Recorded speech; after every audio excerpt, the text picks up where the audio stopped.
സാധാരണ മോഷ്ടാക്കൾ വിലപിടിപ്പുള്ള സാധനങ്ങളോ പണമോ എടുത്ത് വേഗം സ്ഥലം വിടാറാണ് പതിവ്. എന്നാൽ താമരശ്ശേരിയിൽ നടന്നത് ഒരു വ്യത്യസ്തമായ മോഷണമാണ്. താമരശ്ശേരി ചേർസ് റോഡിലെ മുണ്ടൽപ്ലാക്കൽ വർഗീസിന്റെ വീട്ടിലാണ് ഈ രസകരമായ സംഭവം നടന്നത്. മോഷണ സമയത്ത് വീട്ടിൽ ആരും ഉണ്ടായിരുന്നില്ല. വീട് തുറന്നു കിടക്കുന്നത് കണ്ട അയൽവാസികൾ വർഗീസിന്റെ കുടുംബത്തെ വിവരമറിയിച്ചു. അവർ വീട്ടിലെത്തി പരിശോധിച്ചപ്പോഴാകട്ടെ കണ്ട കാഴ്ച കണ്ട് ഞെട്ടിപ്പോയി.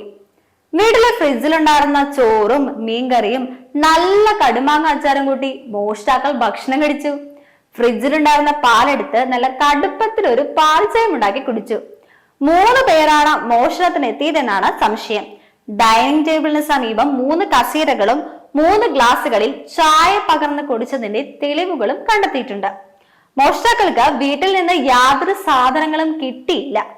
വീടാകെ ഉഴുതുമറിച്ച നിലയിലാണ്. വീടിനകത്തെ മുഴുവൻ സാധനങ്ങളും വരിച്ചുവാരി ഇട്ടിട്ടുമുണ്ട്. ഒന്നും കിട്ടാത്തതിന്റെ വിരോധം തീർത്തതാണ് ഭക്ഷണം കഴിക്കാൻ കാരണമെന്നാണ് വീട്ടുകാർ കരുതുന്നത്.